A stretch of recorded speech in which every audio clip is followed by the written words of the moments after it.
Aujourd'hui, on est le 13 janvier 2026 et ça fait donc exactement un an, jour pour jour, que j'ai commencé à faire de la musique tous les jours. Donc j'ai commencé le 13 janvier 2025 et j'ai envie de vous raconter comment ça s'est passé cette année. Est-ce que j'ai réussi à composer tous les jours? Qu'est-ce que ça m'a apporté? Et surtout, où est-ce que j'en suis dans mon projet musical? Puisque c'est ce que je fais sur cette chaîne YouTube, je raconte ma progression depuis le début. Faut peut-être que je recontextualise un tout petit peu. Euh, j'ai commencé mon projet musical en 2022-2023. L'idée du projet, c'est de faire de la techno, mais de la techno qui est jouée à la guitare MIDI. Guitare MIDI qui est ici. Donc c'est une guitare avec laquelle on peut jouer des synthétiseurs. En fait, on la branche à l'ordinateur et elle contrôle n'importe quel synthétiseur sur n'importe quel logiciel. C'est une guitare qui coûte cher, c'est une guitare que j'aime beaucoup. J'aime jouer de la guitare, j'aime la techno, j'aime la musique électronique. J'ai envie de jouer de la musique électronique avec une guitare. Voilà. J'ai aussi beaucoup travaillé sur l'aspect visuel et conceptuel du projet. En fait, j'ai commencé par ça, étant donné que je viens plutôt de... Ah ben c'est tombé ça. Étant donné que je viens plutôt des arts visuels, on va dire du graphisme, j'avais besoin de bien cadrer mon projet avant de commencer, donc ça c'est l'objet de toutes les vidéos précédentes. Et en 2025, je me suis dit qu'il fallait que je me mette à composer, parce qu'avant je composais de façon hyper aléatoire, on va dire. Je savais pas vraiment composer, je faisais pas vraiment de musique, j'ai fait des musiques par-ci par-là, mais c'était trop ponctuel quoi. Donc là, j'avais plus trop d'excuses en 2025. Je parle d'excuses parce que j'avais peur de me lancer, en fait. C'est ça la vérité, j'avais peur de me lancer, je trouvais ça dur la musique. Même si j'ai toujours trouvé ça très plaisant, je trouvais ça dur. Et en 2025, je me suis dit, c'est bon, là, je me lance. J'ai les capacités pour. J'avais pris pas mal de cours de théorie musicale, j'avais pris des cours de guitare pour me remettre en niveau. Donc c'était parti. Je me suis dit, je ferai de la musique tous les jours. Non pas comme un défi, parce que je me suis toujours dit que c'était pas grave si je ratais un jour, mais plus comme une routine en fait, tout simplement une routine d'apprentissage. Entre-temps, j'ai aussi développé mon site web, et c'est à son importance, parce que sur ce site web, j'ai posté absolument toutes les musiques que j'ai faites, tous les jours, et on peut tout écouter dessus. Et j'ai aussi, pour chaque jour, écrit un petit texte qui raconte, bon, c'est des trucs en mode soit comment je me sentais, soit ce que j'ai appris. Des fois, je mets des liens vers des tutoriels que j'ai regardés. Enfin, j'essaie de le faire systématiquement même, etc. C'est pas fondamentalement intéressant, mais dans le projet que je fais, il y a vraiment cette notion de j'ai envie qu'on puisse voir ma progression depuis le début. C'est pour ça que j'ai commencé les vidéos YouTube alors même que je faisais pas de musique. Et c'est pour ça que je mets tout sur mon site web, parce que j'ai envie que dans 10 ans, on puisse revoir les débuts le plus fidèlement possible, même si c'est pas possible d'être dans la fidélité parfaite. Bref. Vous m'avez compris, je pense. Donc il y a absolument tout sur mon site web, jour après jour, mon évolution. Et mon site web, il va me servir à d'autres choses. Et je vais en parler dans cette vidéo-là, parce que j'ai rajouté des trucs sur mon site web qui vont être très importants dans mon processus de création de l'œuvre finale. Et j'y ai passé un peu de temps et c'est cool, et je trouve ça vraiment sympa ce que j'ai fait, donc bref, on va en parler.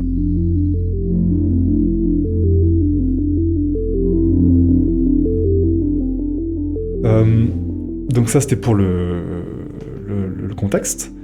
Et maintenant, au sujet de l'expérience, est-ce que c'est bien de faire de la musique tous les jours? Qu'est-ce que ça m'a apporté?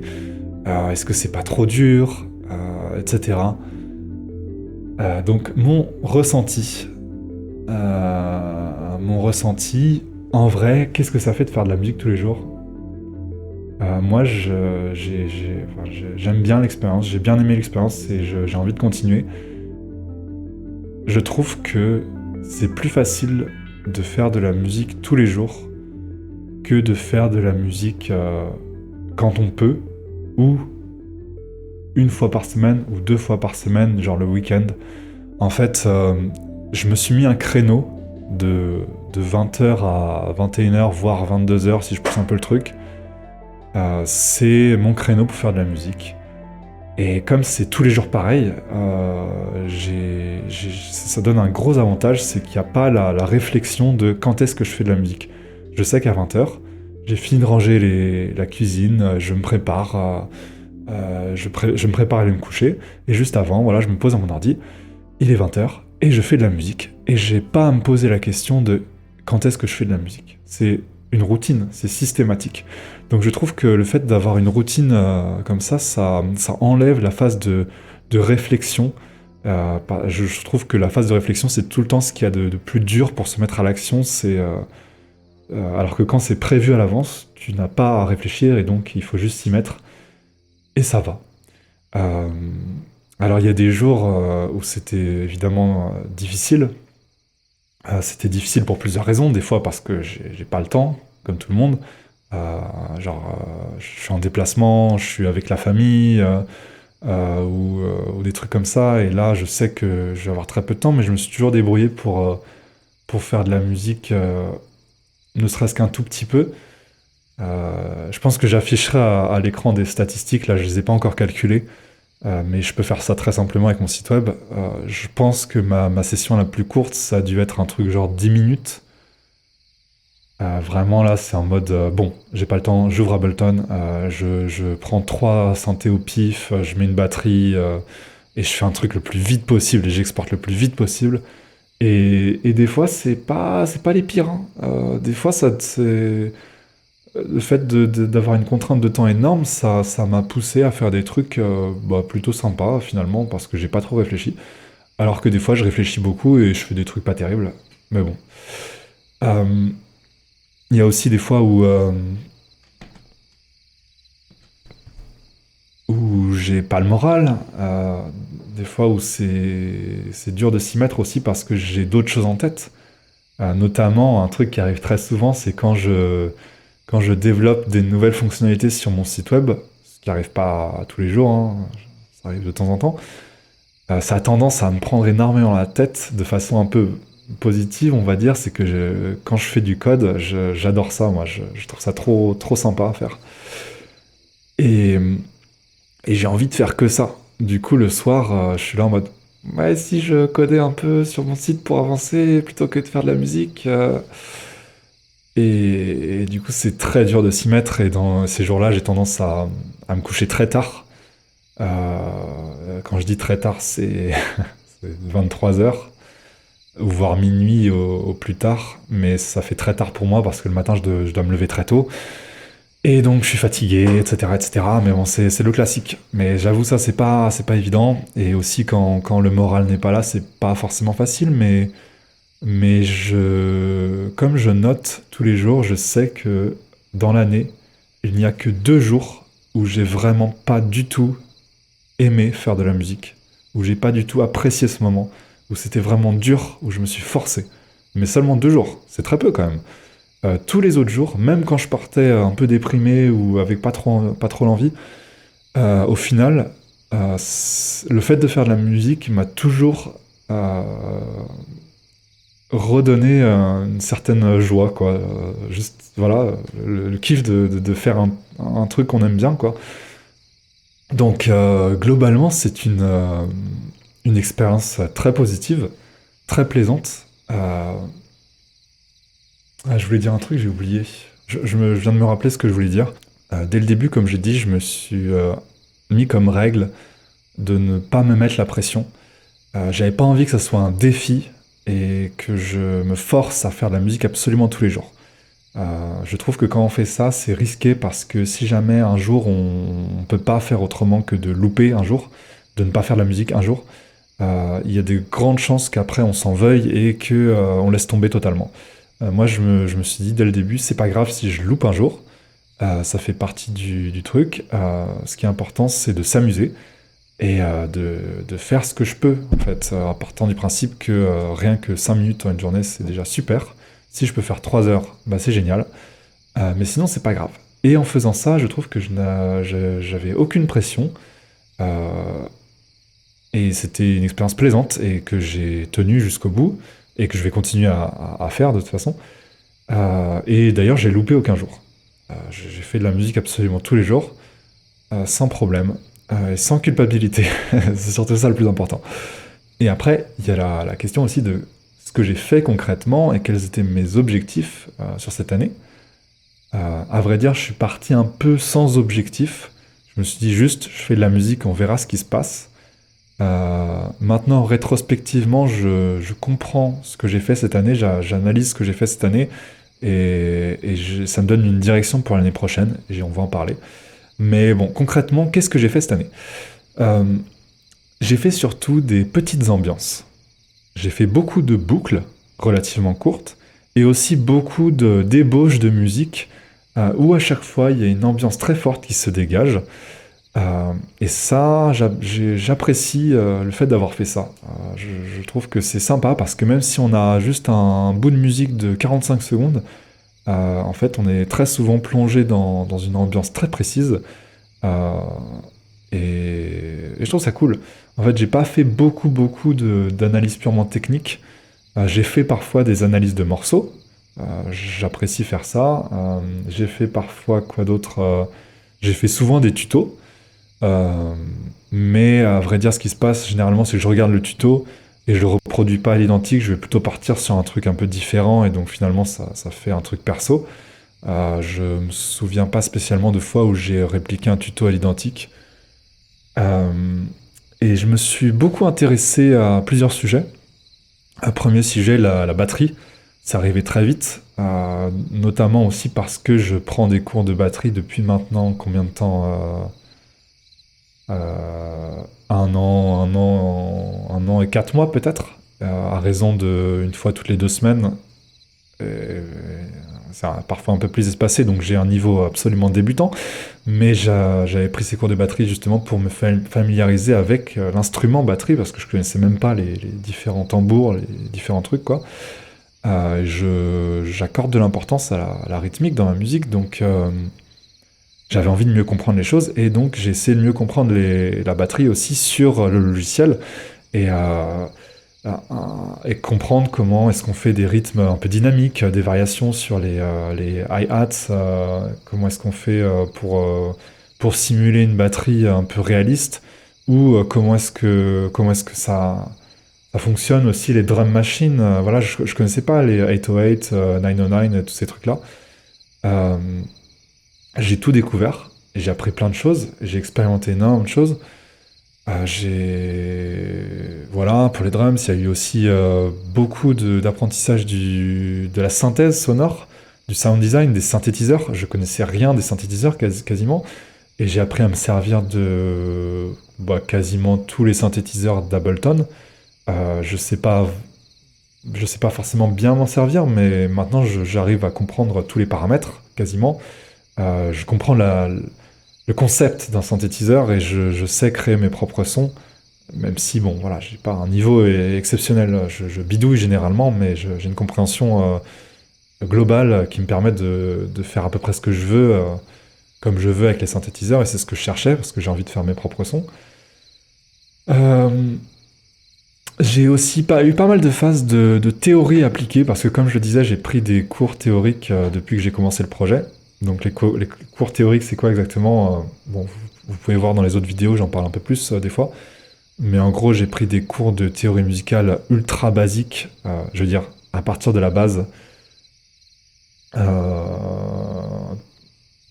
C'est-à-dire, qu'est-ce que c'est une onde sonore, et puis après, qu'est-ce que c'est, pourquoi est-ce qu'on a ces notes-là, et puis après les gammes, et puis après les modes, etc., etc. Et puis j'ai pris aussi des cours de guitare pendant un certain temps, avec une certaine application de la théorie à la guitare, ce qui m'a beaucoup aidé à comprendre pas mal de choses. Aujourd'hui, j'ai des bases théoriques largement suffisantes pour faire de la musique. Euh, mais par contre, j'ai encore beaucoup de mal à utiliser la théorie pour faire de la musique. C'est un problème classique. J'ai regardé des vidéos YouTube là-dessus. On peut connaître énormément la théorie, mais pas savoir l'utiliser concrètement, quoi. Mais c'est normal parce que ce n'est qu'un outil, quoi. C'est un outil, il faut savoir l'utiliser. Donc j'ai passé pas mal de temps sur plusieurs phases à juste essayer de composer de la musique en réfléchissant à la théorie. Et j'ai apprécié faire ça. Je crois que ça a été surtout ça les focus techniques de cette année. Et si je peux faire quelques observations, j'ai forcément, je me suis amélioré techniquement. J'ai remarqué un truc intéressant. On pourrait penser que mes musiques du début sont largement moins bien que mes musiques actuelles. Et je trouve pas que ça soit vrai. Je trouve que dès le début, j'ai fait des ambiances qui étaient intéressantes. Euh, et c'est plus important, je trouve, en fait. Par contre, ce qui a évolué, c'est ma technique. Le nombre de techniques que je suis capable d'utiliser, la facilité d'application. Ça me prend beaucoup moins de temps de faire des choses par rapport à avant. Je connais beaucoup plus de choses. Et aussi, je sais faire du son qui est plus fort. Donc j'ai appris à utiliser les compresseurs, les saturateurs, la distorsion, le sidechain, enfin tous ces outils qui permettent d'avoir un son plus défini, plus net, plus imposant, ou même juste de pouvoir modeler le son vraiment comme on veut et pas au pif. Donc ça, je trouve que c'est la différence majeure entre le début et aujourd'hui.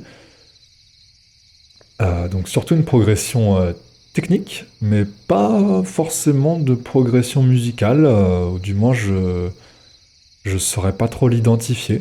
Et ce qui est plutôt une bonne chose en fait.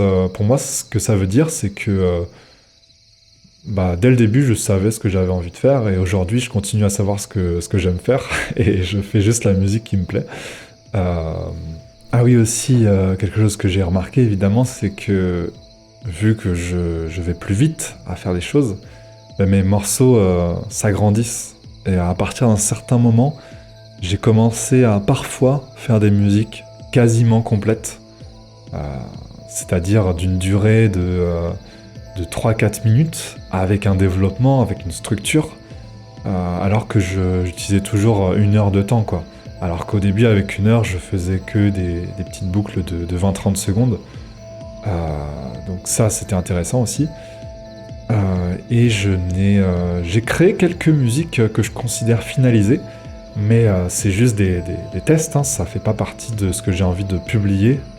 D'ailleurs, ce que j'ai envie de publier, c'est encore très vague aujourd'hui. Et je pense que c'est le moment pour vous montrer un peu le site web et des petits trucs là-dessus. Déjà, je me suis refait une petite page d'accueil avec une vidéo et des petits liens, pour que ce soit plus clair quand on arrive. Mais bon, on s'en fiche un peu. Ce qui est intéressant, c'est la page suivie. Donc là, on est en 2026. Tout le calendrier s'est vidé automatiquement, mais on peut retourner sur l'année 2025, où j'ai toutes les données pour chaque jour. Donc on peut cliquer sur les jours, on voit ce que j'ai fait.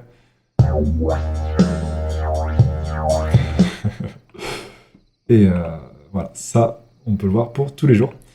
Euh, Alors, déjà, temps passé à composer.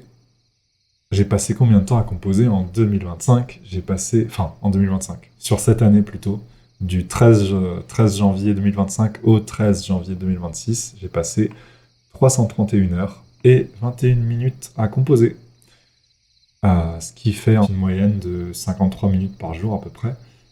Et j'ai mis une petite page d'analyse en plus, qui est ici, un tout petit bouton, et quand on clique dessus, on arrive sur cette page-là, avec des données générales et des analyses. Là, en fait, on a une page qui analyse les thématiques. Ça, il faut que j'en parle, parce que ça va être important pour ce que je vais dire après.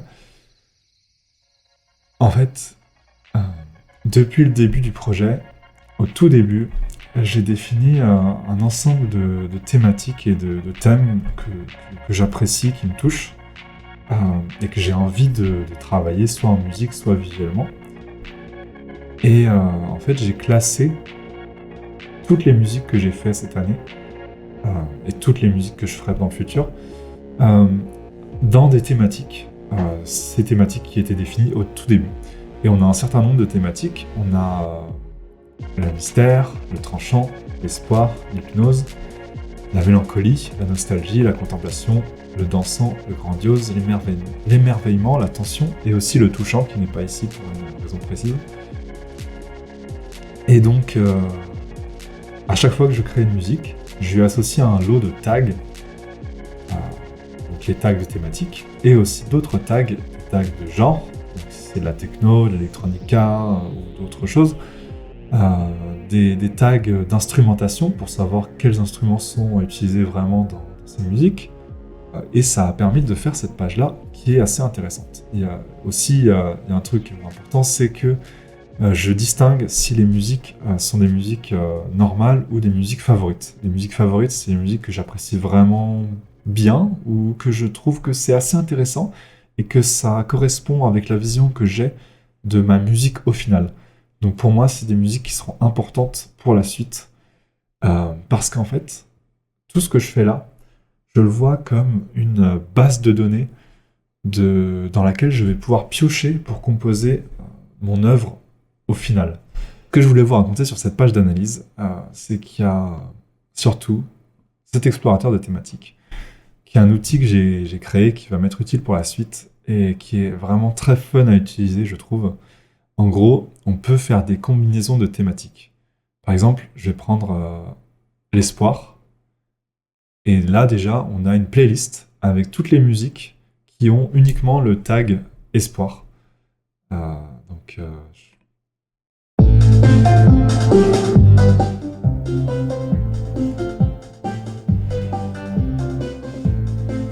voilà. Mais après, on peut faire des combinaisons. Donc, on a espoir, et là, on voit que nostalgie, il y a 4 musiques qui ont aussi le tag nostalgie en plus de espoir. Donc, on clique dessus, et voilà, on voit ces 4 musiques. Et après, on peut combiner encore plus.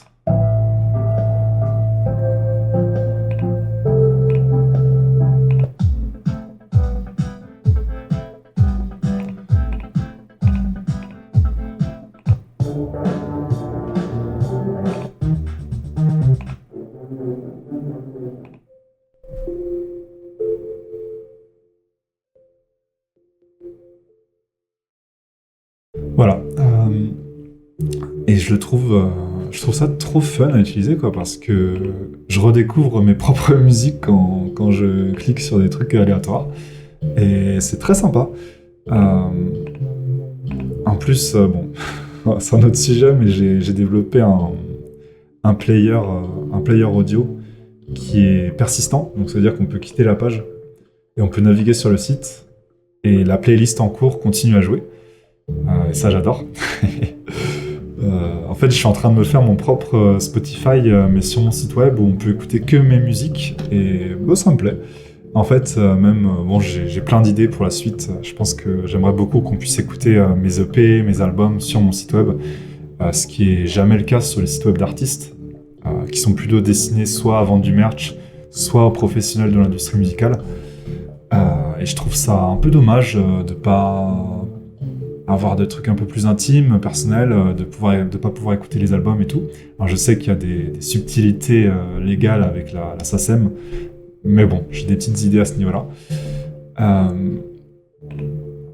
Bref, donc sur cette page d'analyse auquel vous pouvez accéder si vous avez envie, même si, bon, je sais pas à quel point c'est intéressant pour les gens, elle existe. Et en fait, on a aussi d'autres éléments, on a ce graphique notamment, qui permet de voir le ratio entre le nombre de musiques pour chaque thématique et le ratio de favoris. Donc là, par exemple, le mystère, on a 90 musiques qui ont le tag mystère, dont 48 qui sont favorites. Donc ça veut dire globalement que la thématique mystère, elle me parle pas mal, vu que souvent quand je fais une musique mystérieuse, bah souvent ça me plaît. Donc ça c'est intéressant aussi. Ça permet d'identifier un peu les thématiques qui résonnent le plus avec moi et aussi que j'ai le plus de facilité à créer, quoi. Et aussi, alors là, il y a d'autres analyses, notamment des trucs assez intéressants, les combinaisons remarquables. C'est des combinaisons de musique avec un très haut taux de favoris. Donc en gros, ça veut dire que quand je fais ces combinaisons-là, Bah, souvent, je fais des trucs qui me plaisent, donc c'est aussi intéressant. Là, par exemple, on a hypnose plus mystère plus mélancolie. Alors, on peut aller voir ce qu'il y a dedans. Hypnose, mystère, mélancolie. On a trois musiques, dont trois favoris.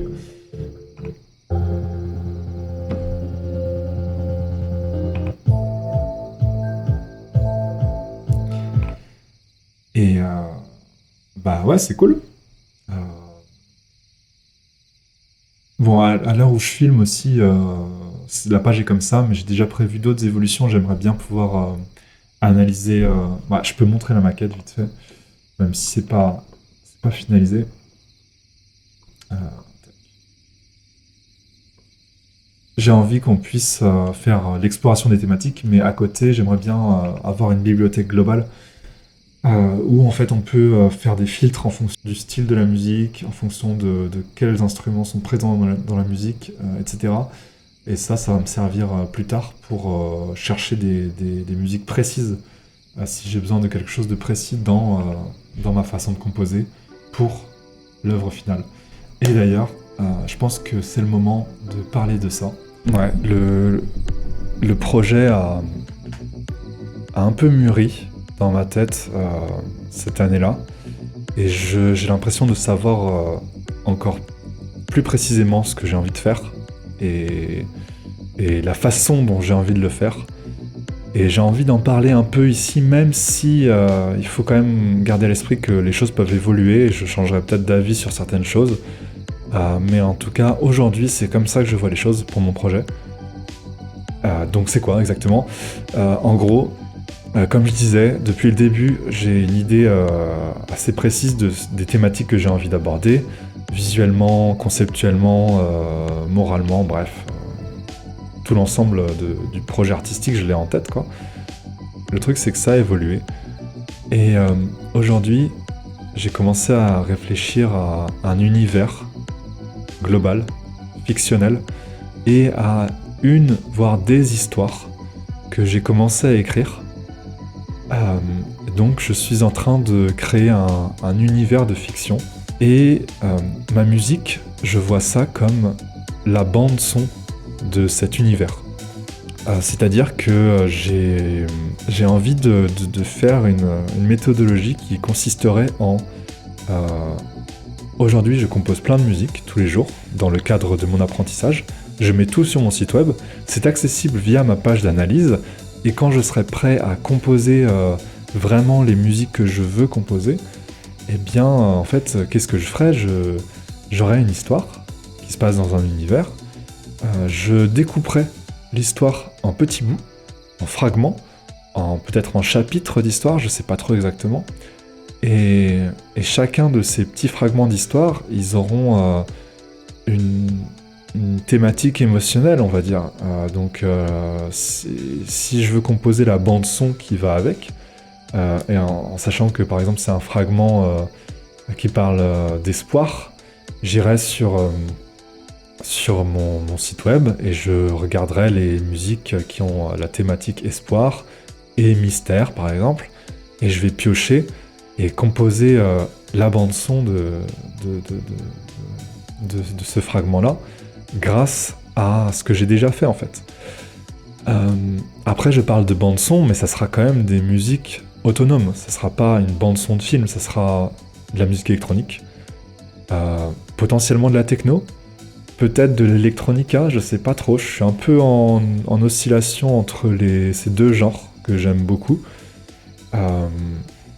Mais tout ça pour dire que l'univers que j'ai en tête, ça sera potentiellement la base de toutes les décisions que je vais prendre par la suite. Et en fait, ça m'aide beaucoup de savoir ça parce que ça me donne une direction très forte et ça me donne des règles à respecter et c'est cool. Et j'aime beaucoup que les choses fassent sens et que les choses ne soient pas gratuites. Donc là, je suis dans un projet qui se profile comme étant assez structuré et j'apprécie ça. Et j'apprécie l'univers que je suis en train de créer. Bref, c'est pas le sujet. Donc, à terme, ce que j'aimerais faire, c'est potentiellement publier. Et ça pourra changer. Pour l'instant, c'est l'idée que je m'en fais. Mais publier à chaque fois une musique avec un clip qui raconte une partie d'une histoire que je suis en train de travailler. Et chaque nouvelle musique, chaque nouveau clip fera avancer l'histoire. De façon peut-être subtile, je sais pas encore exactement comment. J'ai pas forcément envie de faire un truc hyper compréhensible non plus. Mais tout ça, c'est extrêmement vague. Et ça a besoin d'être réfléchi encore un peu plus, même si j'ai des idées assez précises de choses. Et ensuite, après ça, en fait, c'est là que vient la place potentiellement de la performance musicale et de la guitare MIDI. En fait, la guitare MIDI, cette année, d'ailleurs, je peux en parler aussi, j'en ai très peu fait. On peut le voir sur mon site, si on utilise les filtres sur le calendrier, on peut voir quand est-ce que j'ai fait de la guitare MIDI ou pas. D'ailleurs, il y a quelques vidéos de moi qui joue de la guitare MIDI, je vais peut-être en mettre au montage aussi, je sais pas.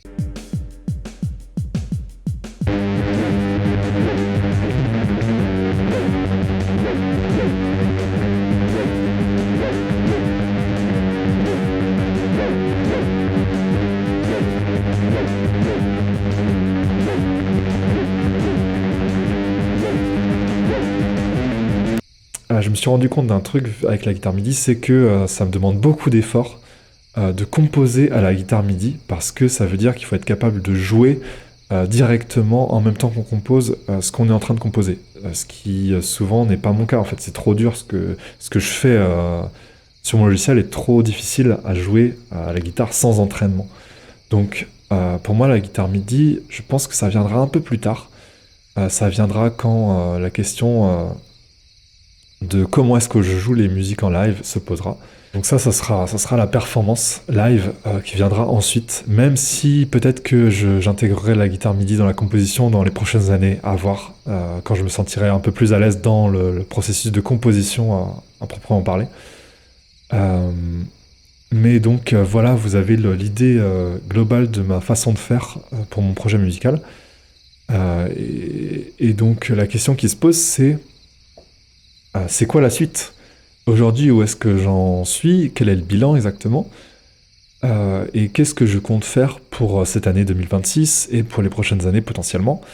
En fait, là, je me rends compte que je suis arrivé à un plateau, c'est-à-dire que je suis devenu officiellement un musicien déjà, ce qui est assez fou. Je sais faire de la musique. Mais c'est ça le problème, je sais faire de la musique, mais je ne sais pas faire des musiques.